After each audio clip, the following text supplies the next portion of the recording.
لا بەرامبەر ئەنجامدانی پرۆسەی هەڵبژاردننی پێشوەختە لە عێراق، پەرلەمانتارانی کورد لە بەغدا داوای پاراستن و پارێزگاریکردنی ئەو یەکریزیە دەکەن کە لە ڕابردوودا لە نێوان فراکسیۆنە کوردیەکاندا هەبووە.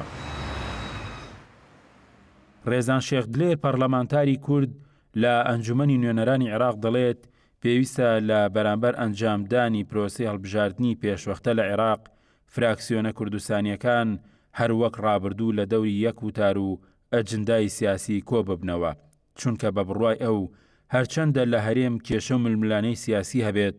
بەڵام پێویستە لە بەغدا ئەمەوە لاوە بندرێت و شەڕی دەستکەوت و مافە سەرەتایەکانی کورد و گێڕانەوەی تەواوەتی ناوچەدا بڕێنراوەکان بکەین بۆ سەرهەرێمی کوردستان.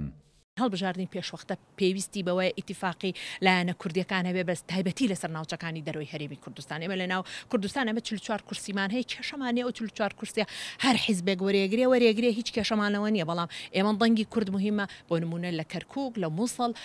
لە دیالە، لەمانە ئەمانە بێ بتوانن لەو ناوچانەیە بە یەک لیست دابەزن. پەرلەمانتارێکی دیکەی کورد ئەوە ئاشکرا دەکات دۆخی سیاسی و ئابووری لە بەغدا هێندە خراپواڵۆزە، ڕەنگە ئەو هەڵبژاردنە پێشوەختەی کەوادەکەیشی بۆ دانراوە ئەنجام نەدرێت، چونکە لایەنە عێراقیەکان ناوخۆیانە هێندە ناتەبا و ناڕێکن ئەو ژینگە لەبار و گونجاوی بۆ هەڵبژاردنە پێشوەختەکە نەهێشتوێتەوە تا لەو وادەیە ئەنجام بدرێت. فاکتەری واقعی ژەوەی بارودۆخی ئەمنی عێراقە ئەوەیە وەکو جەناب باس کرد بارەگا سوتێنرێ ڕەشارە خەڵکە کرێ، خەڵکە فڕێنێ، خەڵکە کوژێ، ئەمە هەمووی مەجموعە فاکتەرن زۆر زەحمەتە کە بتوانرێ لەو کاتی دانراوە هەڵبژاردن لە مانگی شەشی داهاتوە بکەن تەسەوەرەکەم دواکرێ. ڕەنگە ئەنجامدان یاخود ئەنجام نەدانی ئەو هەڵبژاردنە پێشوەختەی کە بڕیارە لە یەکی حوزەیرانی 2020دا لە عێراق ئەنجام بدرێت، ڕەنگە بۆ کورد هێندەی ئەو تەباوی یەکوتاریە گرنگ نەبێت کە بەلای شەقامی عێراقیەوە گرنگە هەڵبژاردنەکە لە وادەیەدا ئەنجام بدرێت. بۆیە دەبێت سەرکردایەتی سیاسی کوردیش ئێستا خەمی گەورەی بەدەستێنانی مافە دەستووری و یاسایەکانی هەبێت